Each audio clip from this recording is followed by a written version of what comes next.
I am Donika. And I am Myra, and this is a Black Women Healing Podcast. A space to discuss mental wellness. A space to dive into soul care and vulnerability. Here, we will support you on your journey as you focus on your healing, while also giving you the work along the way.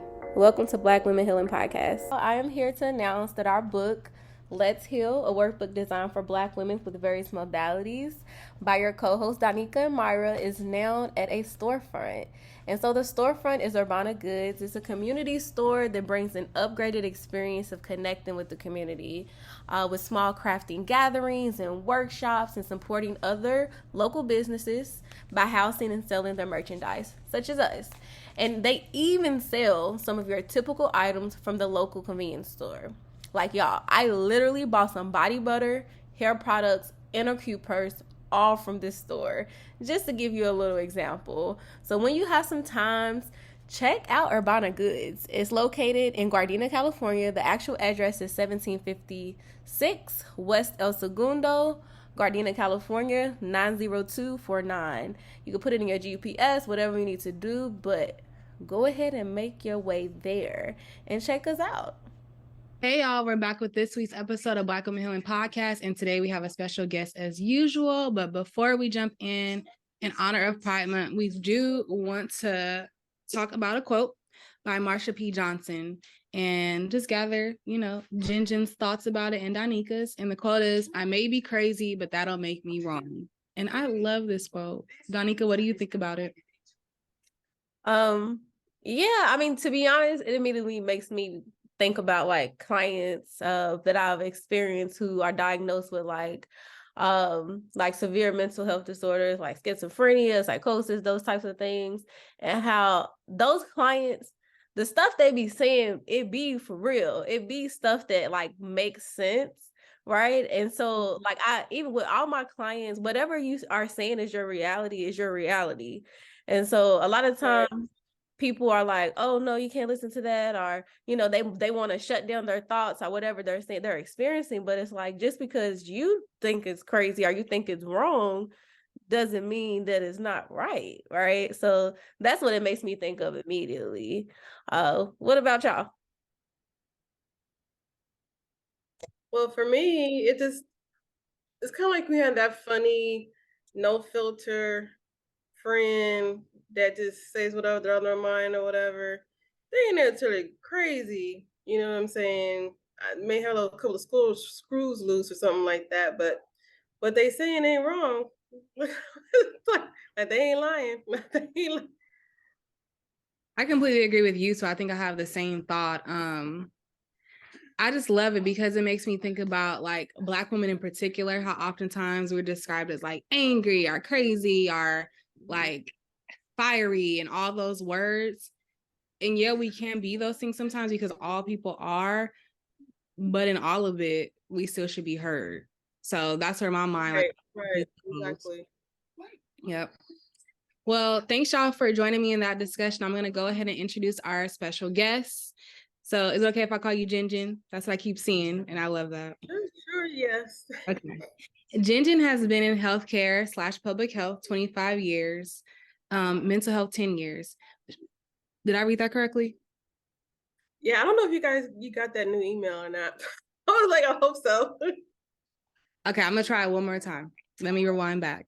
So Jin has been in healthcare / public health for 25 years and mental health for 10 years. She's a mental health advocate, founder of Awareness After Dark, where education and entertainment collide, focused on mental health awareness and communities of color.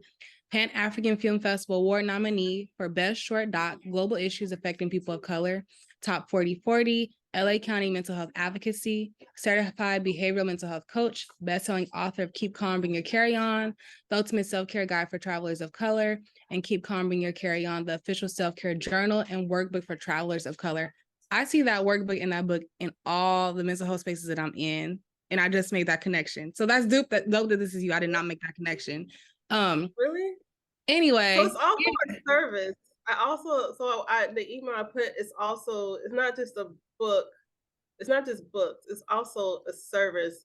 So Keep Calm, Bring Your Carry On is also a therapeutic mental health service for, I see everybody. However, it specifically focuses on or hinges on my niche is digital nomads, expats and travelers. Okay. Those who are everyday travelers, those who are professional travelers. Got it. Okay. Yeah. I've seen you in a few different spaces. I'm like, I've seen your name and then what you do. That's so dope. How Thank did you you. come up with the connection between mental health and travelers? I'm sure everyone wants to know, and I do too.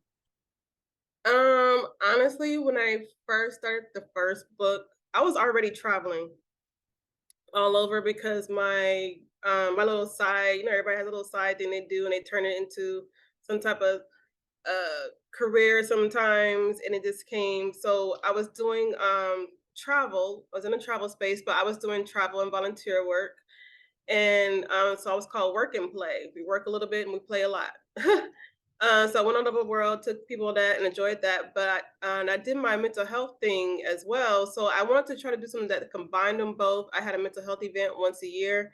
I was doing, all the paraphernalia and stuff like that. But I wanted something to do something that was a little bit more global. I knew that I wasn't going to be able to do these events like all the time. You know what I'm saying? I wanted something that like hit all spaces, all areas, pretty much global. And I was like, well, how am I going to do that? I already was in the travel space, a lot of upcoming and big time big wigs in the travel space, those that are a cover. So I was just like, I think I was working on it. I hadn't came up with a title yet. I knew that I wanted to do travel and mental health, but how I was going to combine the two. So one day I went to, I think it was Barnes and Noble. I'm a Barnes and Noble's fan. Because they always be having the cafes and the jazz music.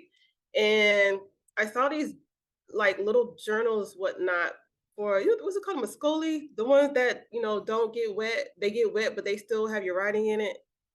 And I was like, why are they so expensive? So I Wait, I asked the didn't lady, know like, that what was are a thing. What are they called again? I need one of these. they Muscoli? It's a, so writers write in it. Um, they have the soft cover. They have some hard covers, but they're the expensive little writers journals that they're famous.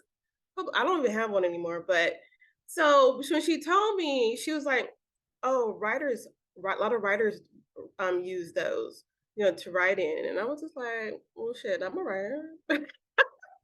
So I was like, well, I'm gonna get it.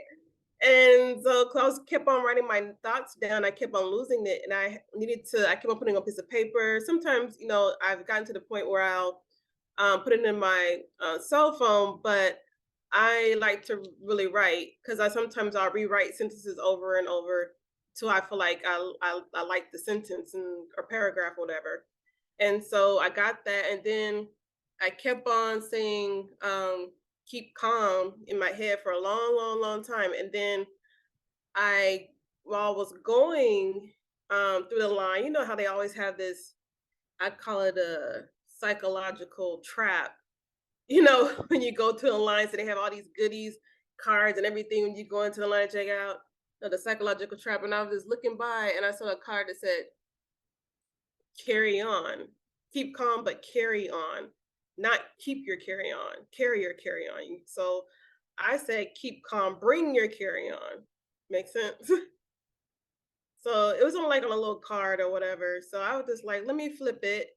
And that's what I want. When I thought about it, I was like, keep calm, bring your carry on. And then it's the perfect analogy for the way I see it, or the way I tell people is, keep calm, bring your carry on is almost like, to me, when you carry your carry on, you travel, you have all your important necessity things that you need that you can't afford to get lost in luggage, right? Those are things that you need on you to get whatever, no matter what happens, even if the luggage is lost for 2 days, you got your carry on bag. That's all you carry about, right? That's going to keep you, mentally sane, or whatever. It's going to keep you calm. It'll keep you grounded till your baggage arrives, right? So the same thing in everyday life. Whatever you need to have, whether it be candles, chakra crystals, prayer beads, the Bible, the Quran, whatever you need spiritually, or just everyday, what do you call it? Rollers, scents, certain type of scents, um, whether it be people, places, or things that you need, that you need to get through every day. Keep those near you so that you can mentally be grounded in yourself. And so in the book, the first book, I have in my carry-on, I carry certain things that help me relax me to keep me where I need to be, right? Because when you travel, you encompass all types of energies, peoples, and traveling can be very hectic, right? We know that from COVID. And when things get delayed or stuff, some things can get a little bit cray. And so you need certain things to keep you going. So and each chapter focused on a different travel influencer and what they had actually in their carry on. And it was like not only that, they focused on um, what Black mental health awareness means to me, how they use travel to for their mental health. And we all do it. We probably just don't recognize that we do it, but that's why it's called cabin fever. And a lot of times people go to different places, different things to, reset, get grounded, forget about some things, and also to get some understanding and reflect. So that's how I kind of, brought everything, full circle. And so that was the first book. And like I said, each chapter focuses on a different influencer, their business, what's in their carry-on. Pretty much like, okay, how you fell in love with hip hop. Okay, what's in your carry-on bag? Focus on that, focus on their business, focus on the mental health issues. Several questions focused on also travel jokes and also tips, where to go for different things that you're needing. And that was pretty much about it. It was a hit. Went to the bestsellers list, and the second year or 2 years later, not second year, 2 years later, I came out with the journal. Like, okay, it was actually supposed to come out. The journal was actually supposed to come out that same year as the book, but my grandmother, who I also call my mom, was dying that year, and I just could not focus. And most likely, it was good that it didn't, because I didn't feel like advertising. Because honestly, once she even passed, I didn't even feel like promoting the first book. It took a minute for it to get to #1 status because I was just done. So the 2 years later, I came out with Cucumber You Carry On, the official, journal and workbook. And what I wanted was to help people process their journey while they're traveling. Because as a digital nomad, expat, or professional traveler myself, I understand that different places that you go can be very, very fun, but also very triggering, sometimes, even from beginning to the end. So the journal has list of emotions, what do you call it, safety plan, and a lot of time people get over here and they're not prepared for certain things. So that's what helps you do. And I have it divided up into trips: trip 1, trip 2, trip 3, trip 5. There's a reflection. It really process your trip, what you're doing every day. Yes, wow. Thank you for breaking that down. I mean, that sounds amazing that you've been able to create such a beautiful like space for people to process that. So yeah, absolutely. As you talked about this, just diving a little deeper, what aspects of traveling have you found to be healing? Ooh, yay. The aspects of healing, I would say, the temples, going to the certain temples, certain places like Bali, Thailand temples, the art, the mother nature aspect, the landscapes. I'm very into. I mean, once you go to Africa, South Africa in general, and Ghana, as soon as you touch down, um, the grounding, just part of grounding, being home, you know, coming back home and being home. And that's where we come from. That within itself. But like I said, it can also, it's kind of what you call it, cathartic. It's a little sad, but also healing as well. You got to go back, Sankofa, take something with you. Yeah, yeah, absolutely. So can you share with us your favorite place of that you've traveled and why this would be your favorite place? Okay, so spiritually, I would say, um, it's probably, so I got like favorites. Um, so I have to say,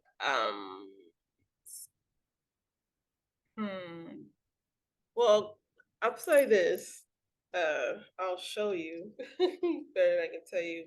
Well, Cape Town, South Africa, will always be in my heart. I don't know if And you can I'm see with that. you. And on your So body. this is Africa. Yeah, it is all in my heart. So Yeah. that's probably one of my top favorites. Because it's home. Um, aesthetically, pleasing. I'm a California beach girl, so Cape Town gives you those California vibes. You can do a lot in Cape Town. I just don't like the winters there. Yeah, no. But everything The else I'm winter's in like. love with. Um, After that, I would have to probably say Bali. Spiritually, Bali is just really connecting. It just, as soon as you touch the ground, worries and troubles just wash away. Wash away. Um, and then from there, Ghana is. I feel like the people make Ghana. And my top three is Cape Town, South Africa, Accra, Ghana, Bali, and Indonesia. Um, Yeah, that would be my top three so far, I guess you could say. But Okay. I've been to many places, but That's dope. I wanted to also give space for us to also chime in about like a favorite places that we've traveled. Danica, do you have a favorite place and why? Oh yeah, like Jen, this is hard. It's hard. favorite. Yeah, it's difficult. I would probably say, oh, Break it down by food and I would, experience. yeah, I would say New Orleans. Like New Orleans, the spiritual piece of it, I don't like. I'm not gonna lie. Like you can feel, like it just feels like it feels like trauma a little bit. Like it just feels like you could tell it's a lot that doesn't happen here. You can feel it literally. But the cultural pieces of it, of like the dancing and obviously the food, like New Orleans, the food, like I haven't had anything there that's nasty. Not one thing, like down to a drink. Yes, I go there just to eat. Yeah, Literally. like the food is amazing to see all the different people, and then the accents, and to see the different types of Black people. So I would say that's my top place. Yeah. What about you, Myra? Probably Ethiopia. I love that place. Like the smells of like the spices to you see rituals happen in real time. So like if somebody dies, you're gonna see everybody storming the streets, walking to this person's house or walking to the funeral. It's just beautiful in like so many different aspects, like aesthetically, the culture that you get to be immersed in, the food, the smell, like it stays in your clothes for forever. Yeah. Jen, we're curious, what are your thoughts on those who may not be able to afford travel but yearn to do so? Like where can they get started? I would say everybody can afford to travel, even if it's a homestay vacation. And there's plenty of options. They just have to do their research, belong to some travel groups, get on Instagram. There's plenty of discounts. There's certain places where you can probably house sit and travel that way. There's hostels, or there's Airbnbs. Also make friends. Make you some international friends. Yes. No, seriously. That's how even in college I went to different states because I had friends. Okay, I got the real New Orleans experience because my sweet mates are right down the block stream, where you want to call them, was from New Orleans. So yeah, you make you some friends, make you some expat friends, belong to some groups, travel groups. Um, it's traveling these days are really not that is not that expensive how people think it is. Even if you're in the States, you can go to Mexico, you can go to Puerto Rico, and there's different ways you can travel. You can travel by train, boat, ship. you know, there's coupons for different places. You can also, if you have Digit, you can save that way. Like I said, I do house sitting sometimes, depending on the budget. It's called Trusted House Sitters. I can definitely send out my link. It's where you stay in luxury places if you have pets or whatever the case may be. Like I have a pet. Where they just want, because pet lovers, we pets are expensive, and we love our animals. And we want to make sure they're well taken care of, like, because they are human. All right. So my these pets need to be walked, fed, and cooked food, and talked to and rubbed on. So we don't want them in cages. And they need their blanket, they need their doggy bed, they need all that.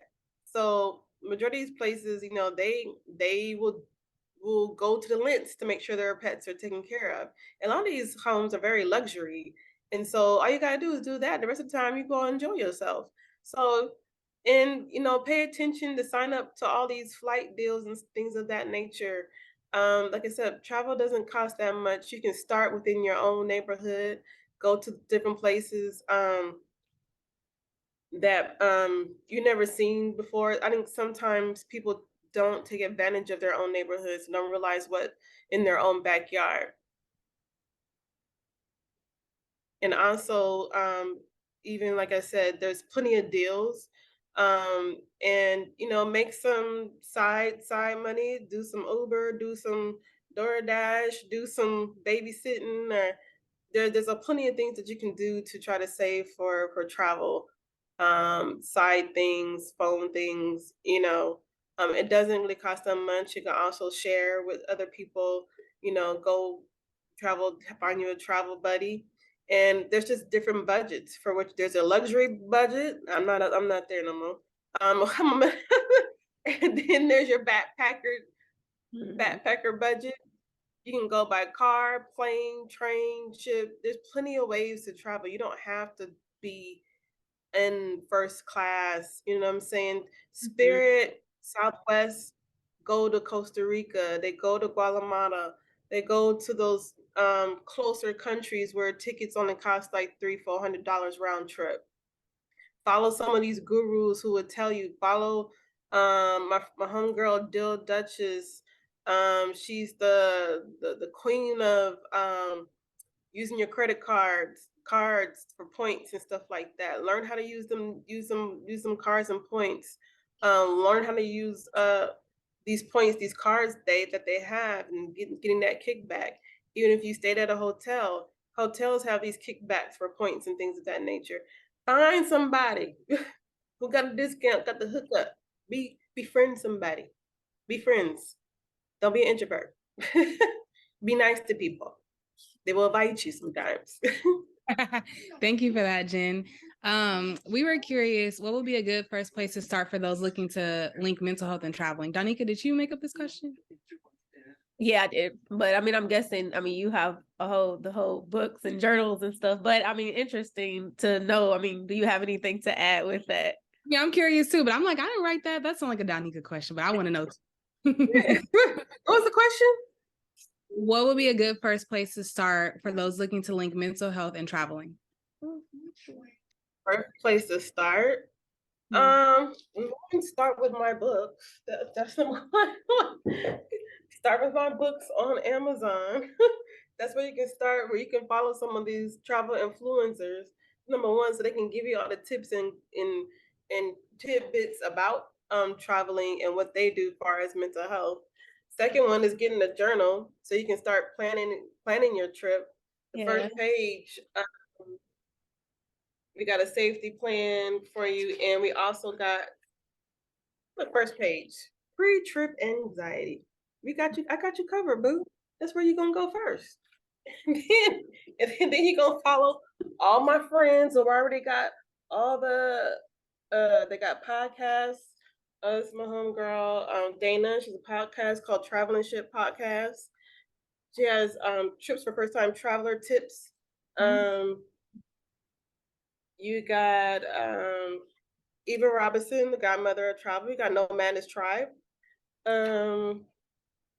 You have Fletcher Cleese. He's all about the wheelchair nomad. So he's all about those who are in disabilities. So this book is going to keep you posted about what's out there for all different types of travelers. Those who are veterans, they have a group for those who are veterans. So this will help you all out depending on what kind of travel you want. I mean, you have everybody up in here, from hikers, from people who want to do it like real big guest trips, or trips that it's called like surprise trips. I don't really do that because I don't know, my anxiety, the way my anxiety is set up, is not gonna work. The surprise trips where you don't know nothing, you just send your money, and then I think the week before they tell you what to get, and you just show up, and it's a surprise. You could be in Alaska. I don't like that. Yeah. So no, that's the first place I would start for mental health and travel. Then I would see what kind of travel you think you would like. Far as you know your personality.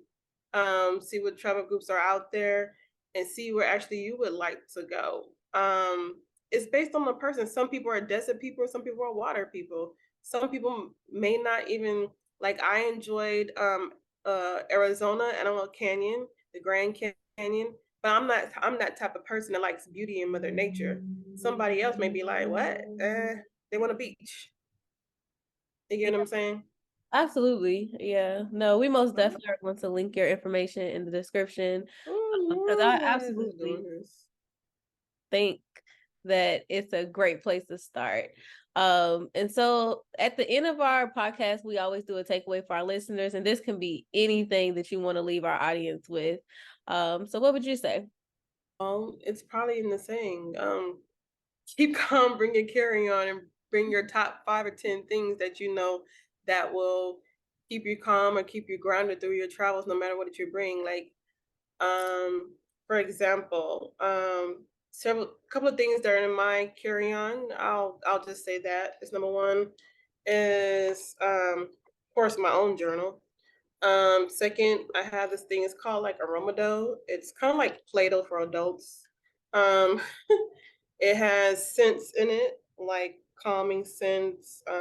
This one has what does it have? It has lavender, lemongrass, nerori.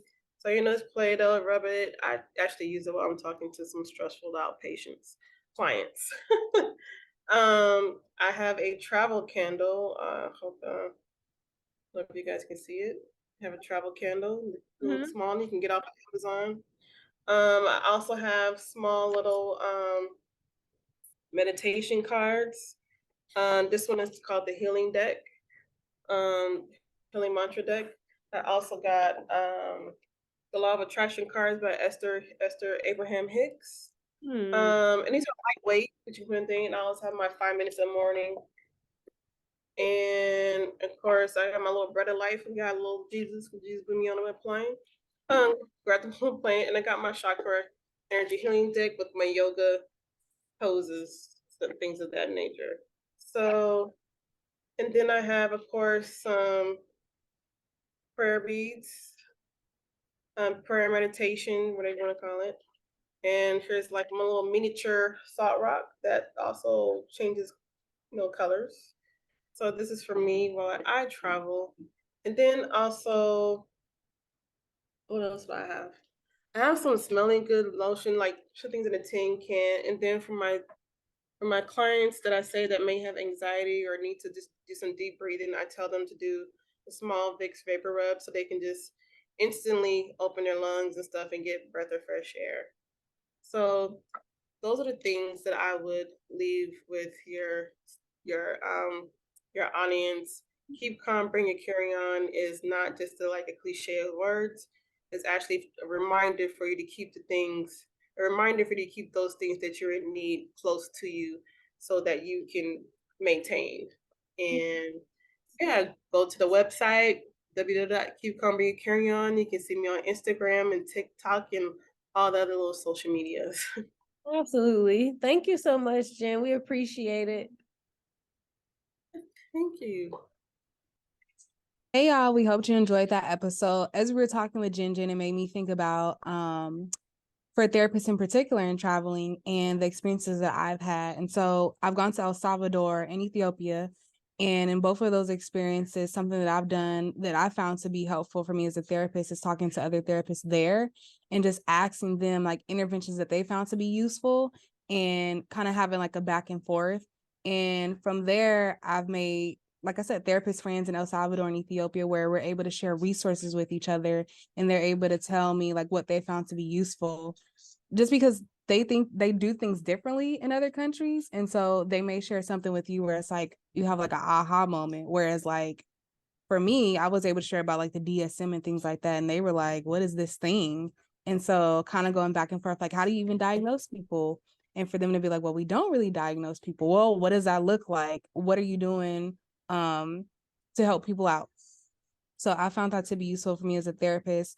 And also just when thinking about mental health and traveling, something that came to mind is the practices that I use, like the coping tools that I use, using them in a different way when I travel. So if it's like, for me, for example, I like to sit outside and journal, but I don't live near a beach. So let's say if I go somewhere that's near water, being intentional about using that water or being intentional just about the spaces I'm in and I'm journaling, because it gives you a different way to reflect.